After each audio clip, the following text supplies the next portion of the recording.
History of the Sanctuary of Pompei, Part 3.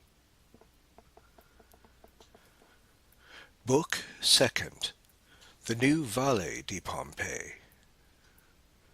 Chapter 1, The First Day. Such was the Valley of Pompei at the time our story begins. To dream that a locomotive could come as far as this desert spot, to think of a post office and a telegraph office, not to mention a busy railway station, would simply have been folly. Whosoever had either said or even thought but 15 years ago, "This valley within a short time will be the theater of great portents in this our epoch. This valley will be chosen by the Queen of Heaven to show her wondrous works to the 19th century." To this valley, after 15 years, people from all quarters of the globe will come to bend their knees before an altar here erected. Whosoever he might have been that should have voiced these predictions would justly have been thought a fool. And yet all this has come to pass. How well I remember the first day, first set foot on this then melancholy plain. It was in the first part of the month of October of the year 1872. I had come hither to renew the leases of the large farm belonging to the famous tavern of Valle, as my wife, Countess di Fusco, scarcely ever came to visit her lands. At that time there was no detachment of carabiners stationed at Pompei. Hence a traveler was in constant peril of sequestration. As I arrived at the station of Pompei, I met two of our farmers, armed with guns, who had come to escort me. It is sweet to me today, after so many remarkable events have taken place, to remember how humble were the beginnings that gave rise to all the great events that have transpired. And tell me it is not a great delight to trace out the origins of the works of God, and to look over old memories, which often, beside being a pleasure, are also of great benefit to the soul. And so it is that I remember the first dialogue that I had with those farmers, who had constituted themselves my safeguard. While walking together along the provincial highway towards the tavern of Valle, at a certain point of the road, I turned to them with an air of unconcern, and the dialogue which ensued between us, carried on despite any number of interruptions, as we found it very difficult to understand each other, gave me in the briefest possible time a clear insight into the state and condition of things, not only as regards the country, but also its inhabitants. What new thing has occurred? Is it now no longer safe to walk even among the provincial highway? Oh, spoke up one with a great air of bravery.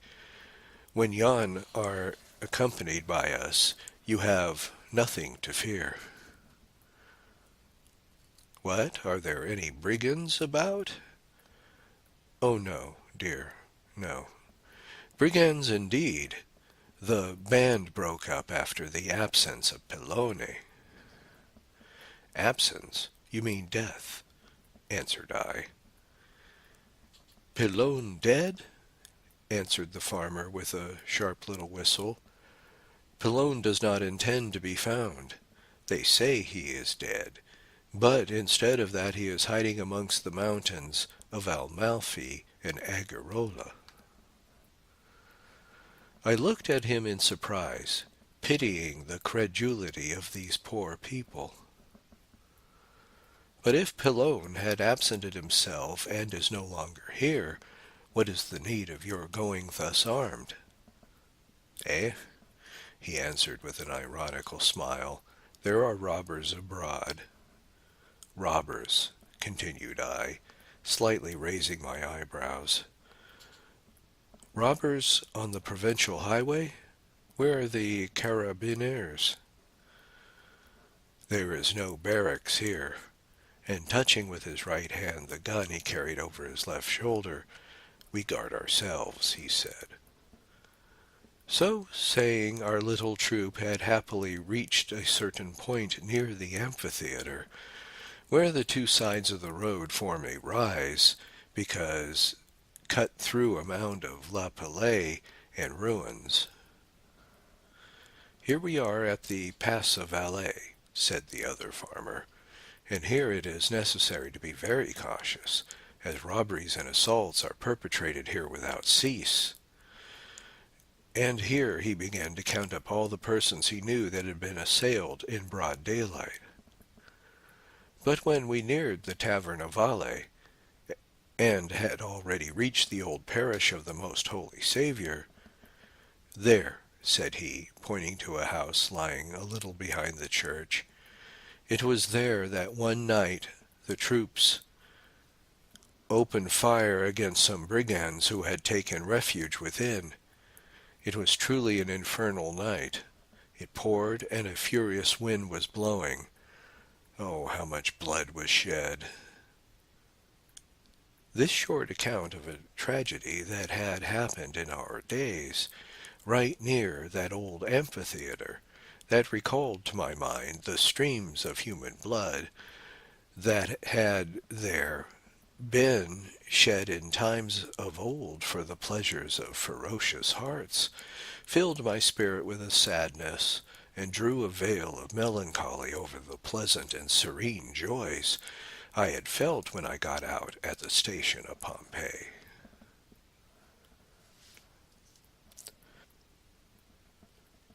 Chapter 2. The Solitary Church. We had arrived at our destination. The first honors of our reception were paid us by the father of all these country folk, by the pastor, a wiry old gentleman with a fresh, rubicund face, and a gown and short cape that had braved many storms.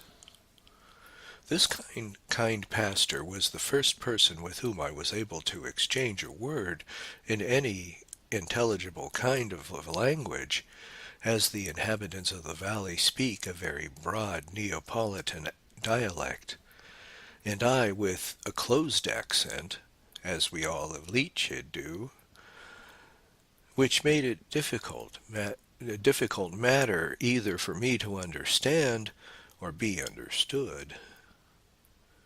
From him I first learned the name of this valley, which was called Valley of Pompeia, as he had concluded it must be because of all the facts we have already stated. With him we went to visit his parochial church. What a sight! That poor little church, built with the price of a sold bell, because the inhabitants had reached the number of 15, was so poor and small, so badly kept, that Monsignor Fomisano, the zealous bishop of Nola, at the beginning of his episcopal rule, obliged the pastor to sell a part of the fields belonging to the parish in order to lengthen it. And yet, nevertheless, it still remained too narrow and small, and was insufficient to accommodate the population that daily kept increasing. Whereas in 1840 the whole modern valley numbered scarce 300 souls. After 30 years the number had increased to a near 1,200, and the church, when crowded, could scarcely hold 100 people. Beside which there was no sacristy or sexton to keep the house of God clean, nor was there even a little room for the pastor, who resided on a farm of his nearly 3 miles distance from the church. And as it had been badly built and badly kept. The ceiling had cracked and threatened to fall. For this reason it was in 1880 pulled down by the order of Cavciero Ilarde, at that time mayor of Torre Annunziata. There was but one altar in the church, and that the high altar, which was indispensable for the conservation of the most holy sacrament, but it was composed of old boards, and it ought not therefore to surprise anyone when I say that it was the peaceful abode of rats, lizards, and bugs. The inhabitants of this spot, save a very few families, are all field laborers, for the most part very poor. Thus wrote the parish priest to the episcopal see of Nola. Add to all this the fact that there were no schools to banish the darkness from these simple intellects. There was no temple in which they could all congregate and be instructed in the salutary principles of our religion, not even a single altar consecrated to Mary, to the Mother of God, the consoler of the afflicted, round which they could gather and find comfort beneath the shadow of her celestial and maternal mantle.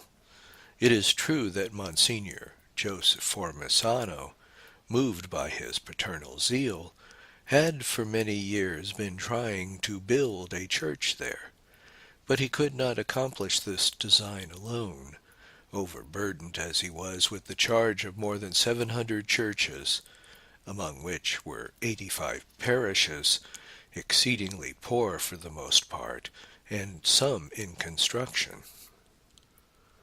He had already lent a helping hand to the best of his abilities to many churches in his vast diocese, that numbers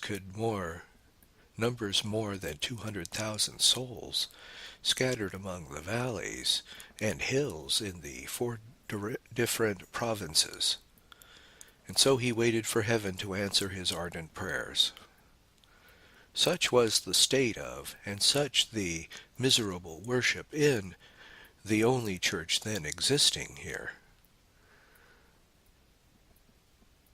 But hard as the zealous bishop tried to make provision for so many needs, he could not obviate the fact that many and many in his valley, because of the smallness of the church, could not assist at Mass on Sunday, and so the most part of this people, not being able to enter the house of God or hear his word, lived in perfect ignorance of the principles of religion. But what saddened me the most of all was to see on Sundays and other religious holidays the complete and public inobservance of the law of God, as given in the 3rd precept of the Decalogue. To see young men and girls either work by the hour, as on other days, or pass the time in idleness, father of all vices. To see the children, the most jealous part of the human family, from which some day will spring either the honest citizen or the thief, left to themselves, to grow up like brutes. But how came this image of Our Lady of the Rosary, that today astonishes the whole world with its portents, to be here in Pompei? How came this temple, so grand and magnificent, to rise here? And why and how came I, a total stranger to these parts, to be in the midst of so many extraordinary events arranged by Providence? This is what I will frankly and simply state, hoping thus to benefit my neighbors.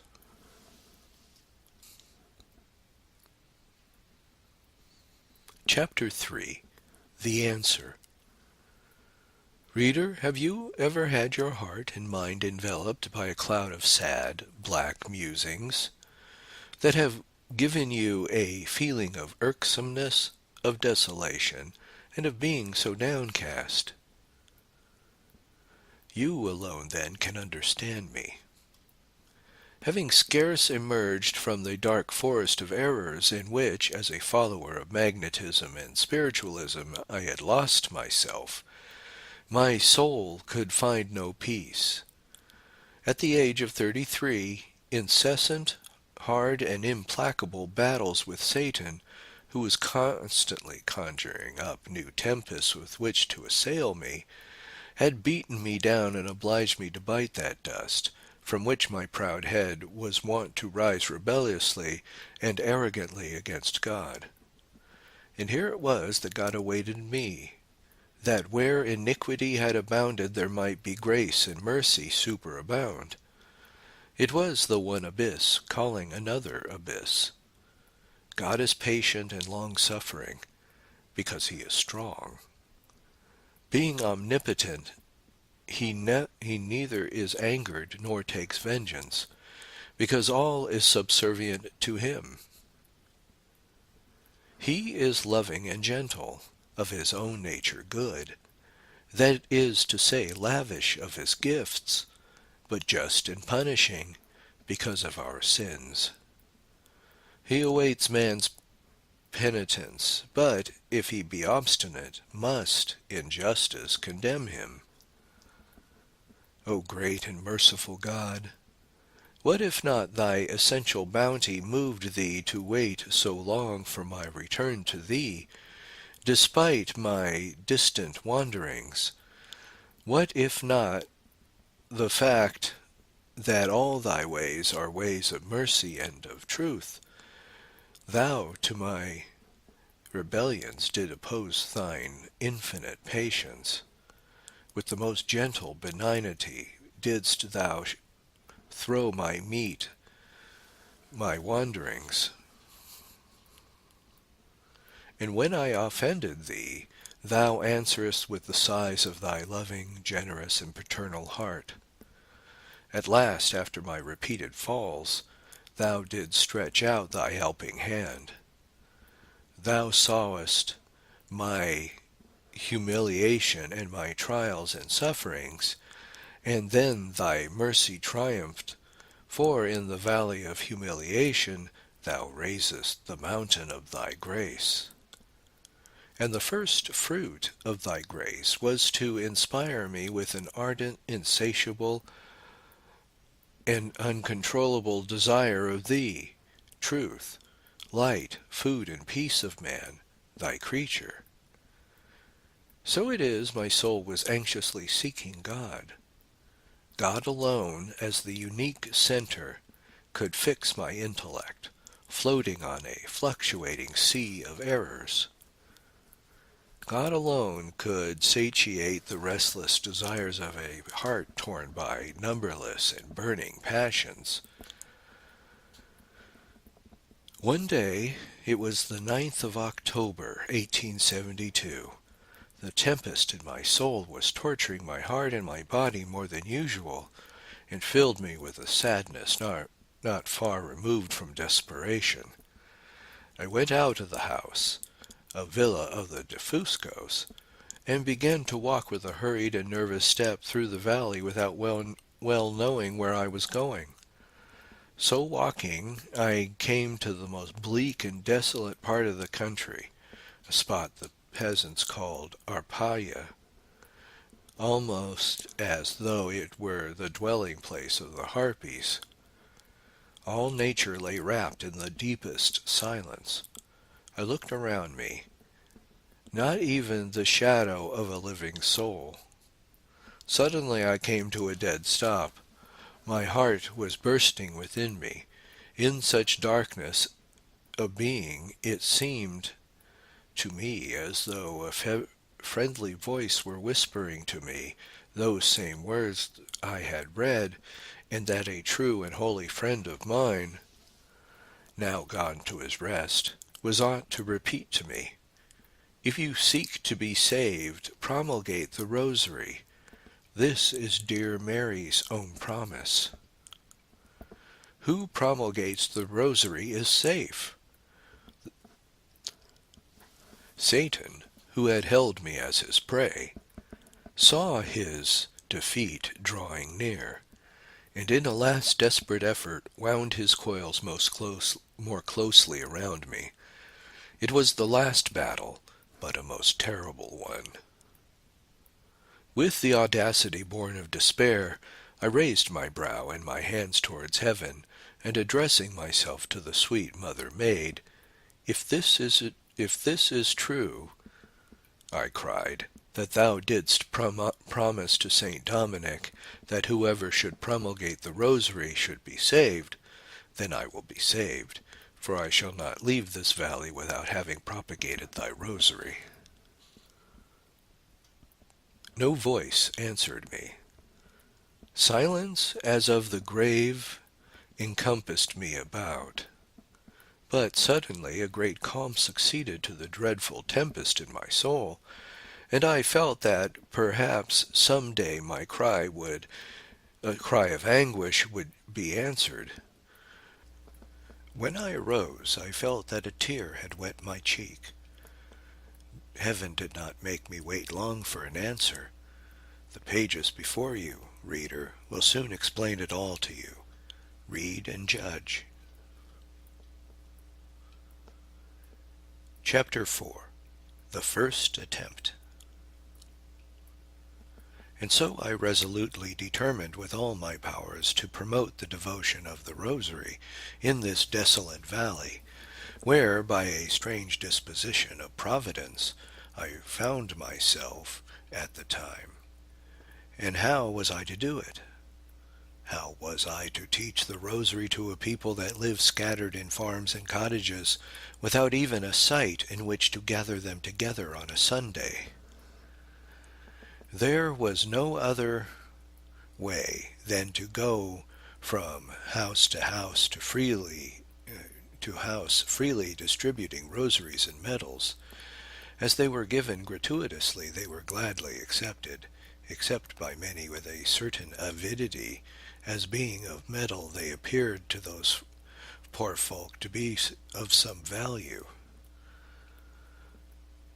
But what was the use, after all, when many scarce knew how to recite the angelic salutation, the sweet Hail Mary?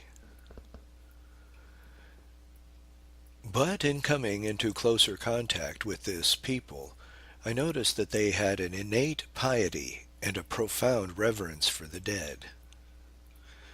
It was a great trial to them to see the bodies of their beloved being carried like carcasses to their last resting place, without the accompaniment of some pious congregation, as they had seen in the neighboring towns, to recite the last prayers for the departed souls. It pained them to have no anniversary to perpetuate the memory of their ancestors in the minds of their descendants. It appeared to me that I might derive some advantage from this feeling.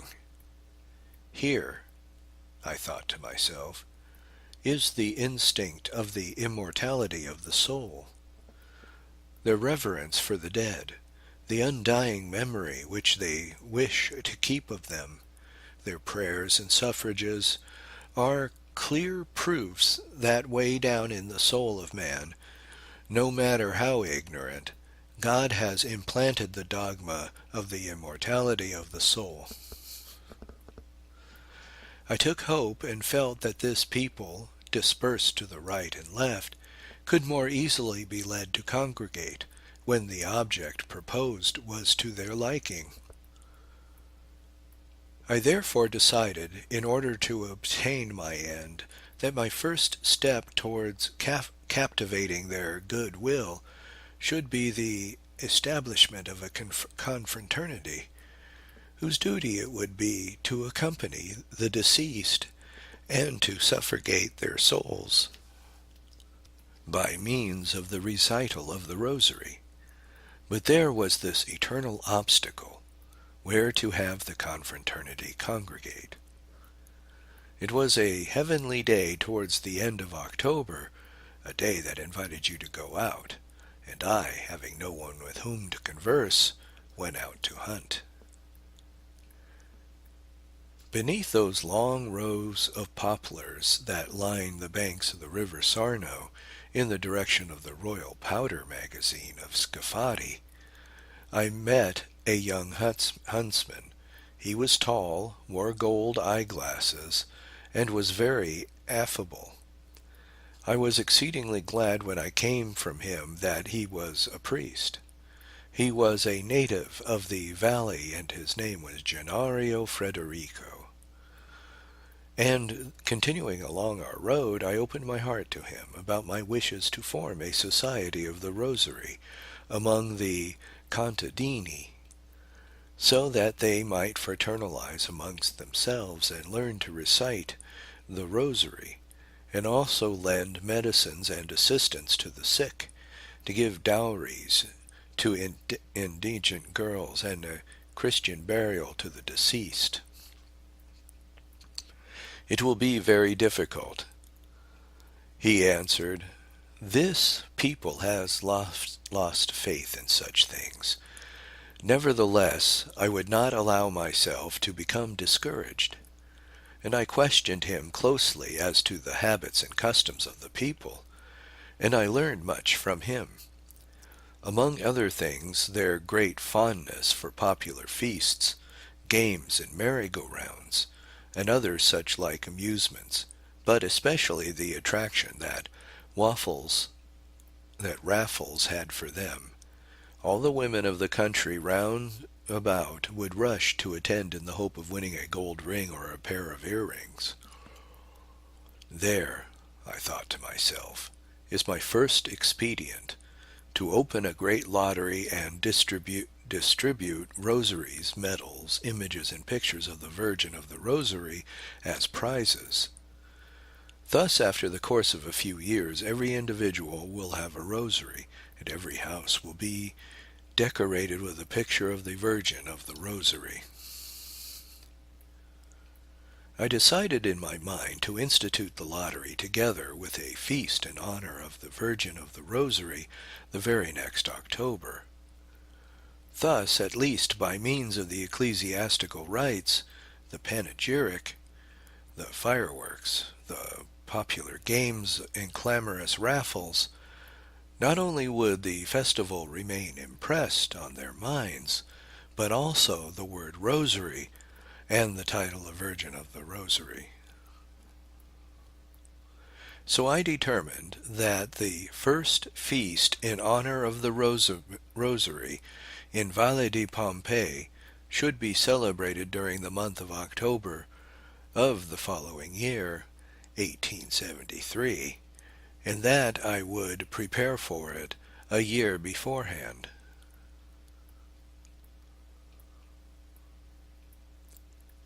One, the first feast of the Rosary in Valle di Pompei in 1873. And so it came to pass. On my return to Naples, I began asking some pious ladies of my acquaintance for medals, rosaries, scapulars, and pictures of any saint, and I obtained them from the Baroness di Castro di Rosa, from Madame Catherine Volpicelli, and the Duchess of Tragetto, and from Madame Raphael Piria. Many others I brought myself with, and big bundle I returned in the October of 1873 to my new land. But I added 2 other articles. I had noticed that the crucifix was not to be seen save in a very few huts, as it was customary with those people to buy a crucifix only on the occasion of a marriage. Outside of this there was not even a rough wooden cross to be found hanging on any wall. I therefore purchased several hundred crucifixes to be hung at the head of the bed, and what is more, I firmly decided that the feast was not to be lost in vapor like the smoke of fireworks and gun crackers. A principal feature of this celebration was to be a great lottery, every ticket to cost a cent. The first 5 prizes were to be of Neapolitan gold, that is to say very showy, but of small value. A ring, a pair of earrings, a brooch, etc. The remaining 800 prizes were to consist in crucifixes, rosaries, and pictures of the Virgin of the Rosary. I ordered fireworks, games, and the band of Pagani for the festival. And as the sacred rites, there was to be a mass sung by the pastor of Valais, who was then Don Giovanni Cirillo, now deceased, and there was to be a fine discourse on the Rosary by my friend and confessor, P.M. Redenti, whom I had purposely invited, and at my expense. Having no appropriate picture to expose, I took down a lithograph of the Madonna of the Rosary where it was hanging at the head of my bed, which I had bought in Naples and offered it to the public veneration, and with these preparations I awaited the dawning of the first Sunday of October. But contradiction began on the very first day when I wished to do honor to the Queen of the Rosary. The torrential rain and a perfect hurricane accompanied by thunder, and lightning not only prevented the people from flocking to the little parochial church and the band from coming to Valle di Pompei, but it kept the pastor, the invited priests, our friends, and ourselves imprisoned within the parish walls, unable so much as to put our heads out of doors because of the weather. This was a bad beginning, thought I. So what Biddard said to myself? It would seem as though the Virgin did not approve of my doings. But then this afterthought comforted me. I have naught else to do on my part but to propagate the Rosary. We will see if the Virgin on her part will keep her promises made to Saint Dominic, that whoever propagates the Rosary shall be saved. But my discouragement increased when lightning was to the fine discourse held by my mentioned confessor. The words are all out of whack.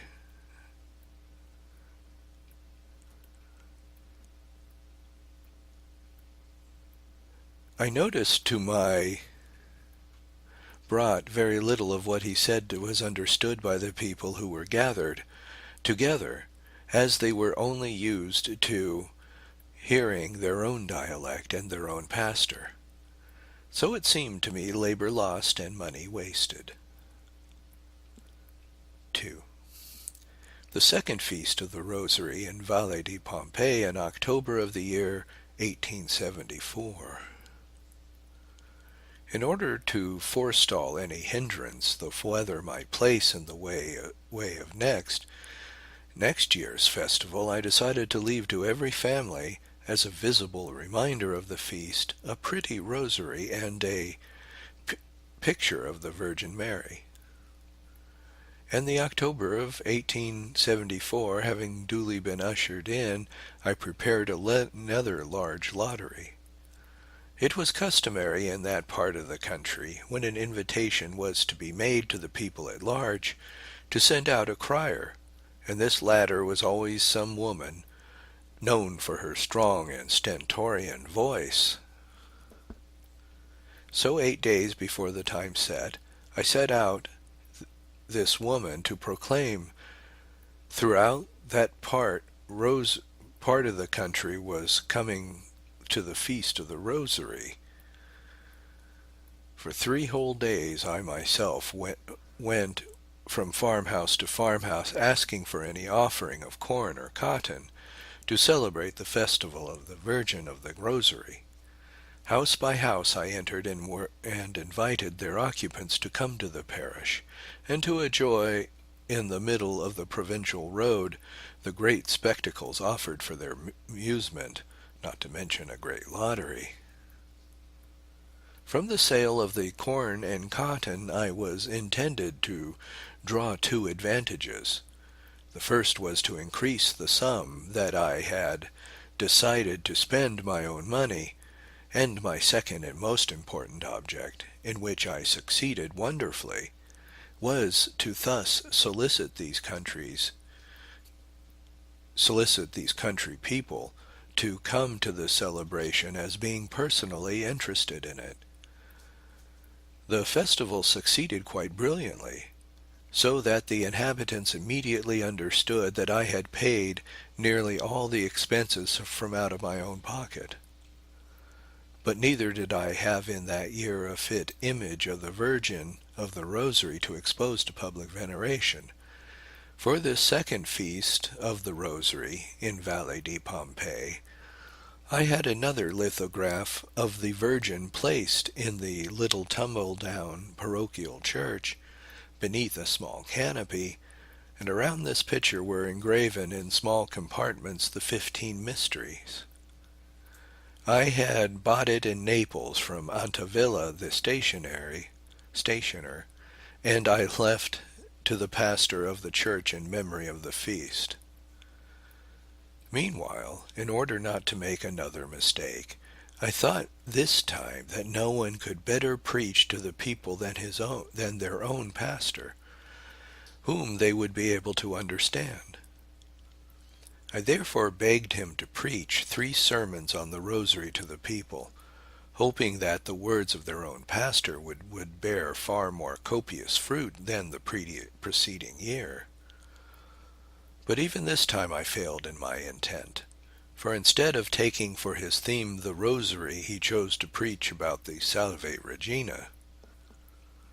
Nevertheless, the festival, the clamorous raffle, the fireworks, the bombs and gun crackers, the noise of the drum of the band, the public games, the donkey and bag races, all appeared to greatly satisfy my new people, who, similar to all other country folk, at first showed a certain diffidence towards a stranger, but after witnessing the feast 2 years running, and realized that I was spending my own money to their advantage, they all grew to love me and feel great confidence in me.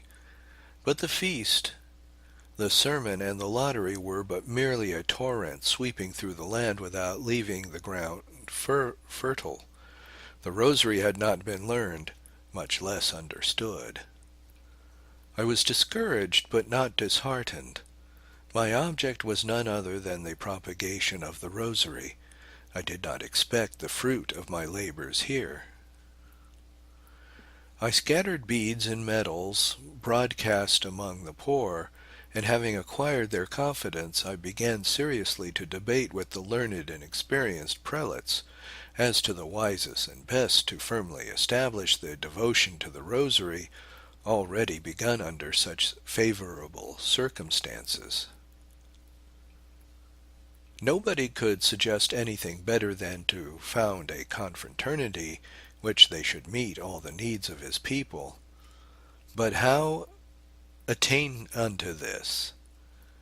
How gather in a holy society all these people scattered throughout the land? How to induce them to cultivate mutual love and brotherhood, when they were living far apart and in constant diffidence of each other? After a long discussion, we reached, perhaps by divine inspiration, the following decision. We determined to call to our aid a mission, which, rousing the souls of this people by the meditation of eternal truths, should awaken in those uncouth hearts the sure hope of pardon through a sincere attachment to Mary, and especially to her Rosary.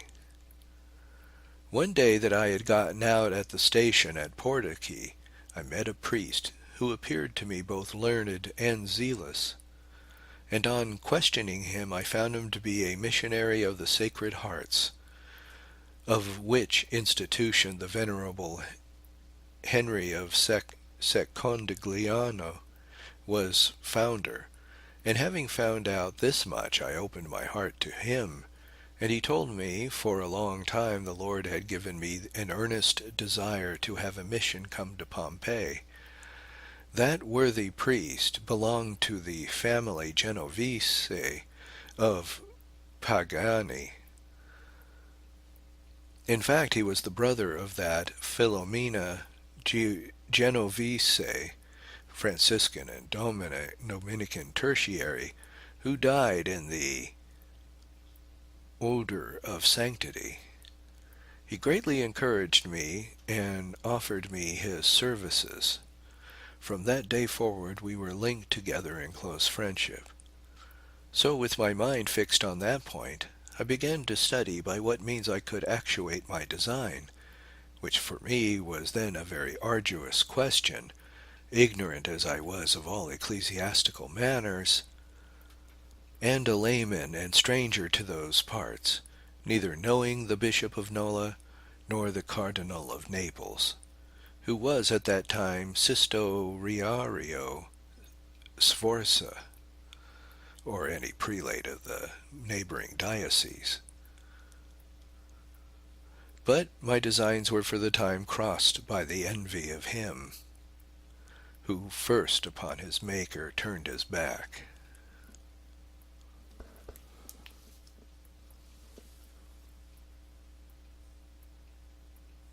Chapter 5. The Hour of Mercy. Some time elapsed, during which I never abandoned my plans and my firm purpose to make another attempt towards their actuation, when one day, in the name of the Countess di Fusco, turned to two pious ladies, Raffaella Piria and Catherine Volpicelli, who had in the meantime raised a little marble altar in the tumble-down parish church after demolishing the old one made of worm-eaten boards. At the same time I was encouraged in my ideas by the Reverend Louis Caruso, then vice-secretary of the clergy of Naples, and today a canon in that city's cathedral. He, being a friend of the Bishop of Castellamare di Stabia, who was then Monsignor Pedagna, had recourse to him for the choice of some holy priest to be sent on a mission visit to Pompei. And yet, nevertheless, 3 long years elapsed before these priests could be obtained to come on a mission to this desolate spot, because, as I have already stated, being a layman and a stranger in these parts, I not only was ignorant of the manner of soliciting a mission, not knowing to whom to address myself, especially as I desired it for a private devotion of my own, but I even ignored the name of the Bishop of Nola and all of the bishops in the surrounding diocese. But when the day for the execution of God's purpose arrives, there exists no obstacle that can offer any opposition to the divine will. The month of October of the year 1875 came round in due season. In order to increase the devotion to the Virgin, honored by the title dearest to her, I brought with me from Naples a small statuette of Our Lady of the Rosary, which I carried to Valais on my own arms, accompanied by that worthy Neapolitan priest, Don Carlo de Barone Pellegrino Schiapane. And I placed the figure beneath a canopy in the old parish church. The feast, in honor of the Rosary, succeeded brilliantly, partly because of the games, fireworks, and raffles, and partly because of a solemn mass and vespers sung by the pastor of the priests of their surrounding country. Meanwhile I myself went from house to hut to invite the country folk to the feast, and to encourage them to form a holy confraternity of Mary.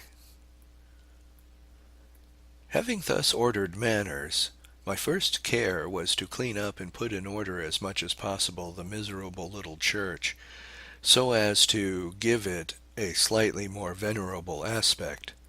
I painted it in various places so as to hide the enormous stains produced by dampness and cracks, but put some quicklime in all the holes and crevices in order to destroy the peaceful nests of rats, lizards, and spiders, and sundry other animals. In order to accomplish this, I summoned a young man of Pompei, a certain Pasquale Matrone, the son of our oldest lessee. To him I gave 10 pounds of yellow, 20 pounds of red, earth a quantity of lime, white lead and black smoke, and with this enormous provision of colors, and with an immense whitewasher's brush, the old parochial church was painted. Everyone can imagine how. But already the hour of mercy for this people had sounded. The Bishop of Nola, just as my hopes were about dying out, to my great and unexpected good fortune, authorized the 3 holy priests to undertake the sacred mission. And on the 2nd day of November in the year 1875, I myself went to Castellamare di Stabia to meet with these 3 blessed ministers, whose happy lot it was to be the first to spread the light among that people lying in the utter darkness. Their names are not only engraven on our hearts, but, what is much better, on the maternal heart of Mary. They were Canon Santa Arpia of Leteri, today passed into a better life, Canon Don Giuseppe Rossi of Castellamare di Stabia, and the priest Don Michele Gentile, apostolic missionary of Gragnano, who later on became the zealous chaplain of the sanctuary and is today in charge of a royal chapel in Tuscany. We were happy and proud to offer them hospitality in our dwelling, the ancient tavern of Valle, and to wait on them ourselves, and they did not disdain to occupy one of the rooms which had but recently been added to the structure. What a touching spectacle! Young and old, men and women, not only of the valley but from all the surrounding country, flocked to listen to the word of God.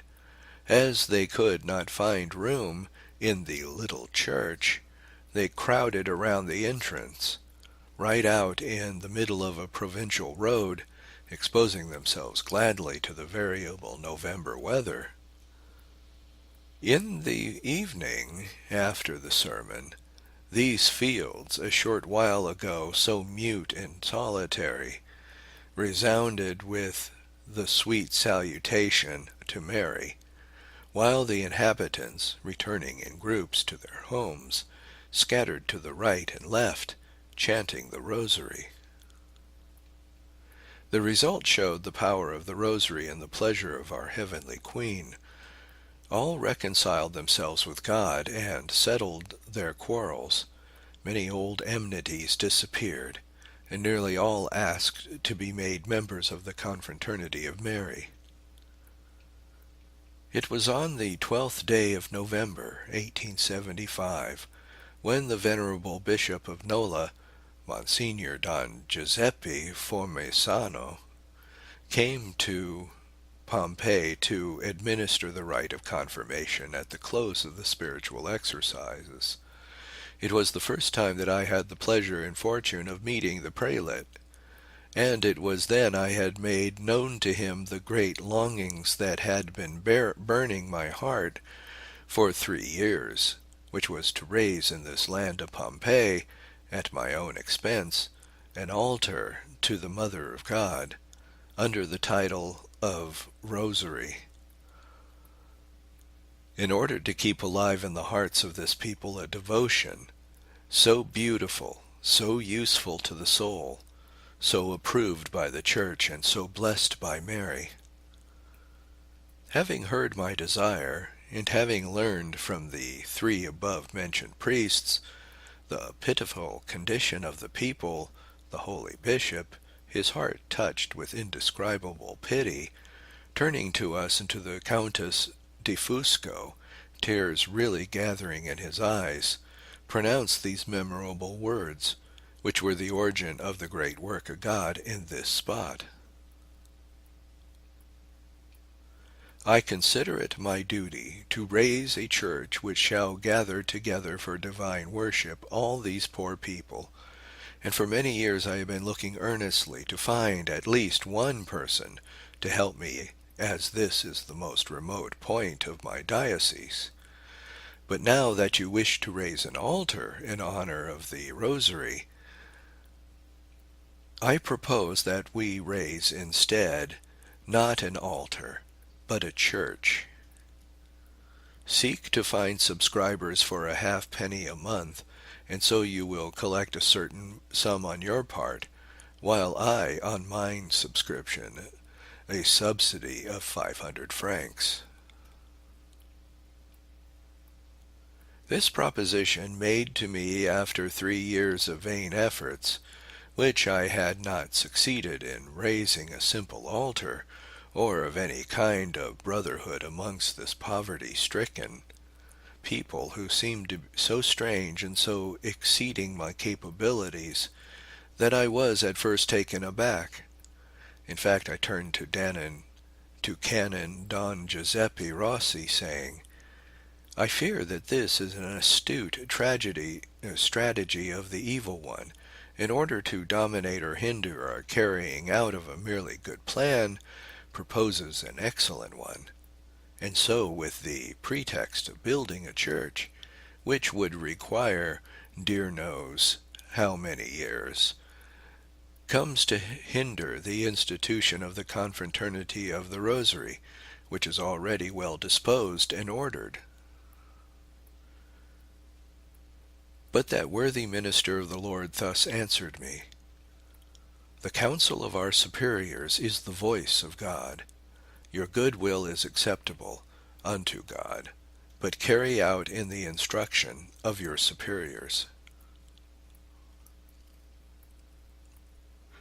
And once again the pious Bishop of Nola, having returned to Valle di Pompei after 2 days, and while under our roof repeated his holy counsel, it was on the hour of 10 on the morning of the 12th of November of the year 1875. The pastor of the church in Nola, approaching the window in the middle of the room, which looked out upon an old parochial church of the Most Holy Saviour, and pointing to a field adjoining the parish, in a prophetic voice,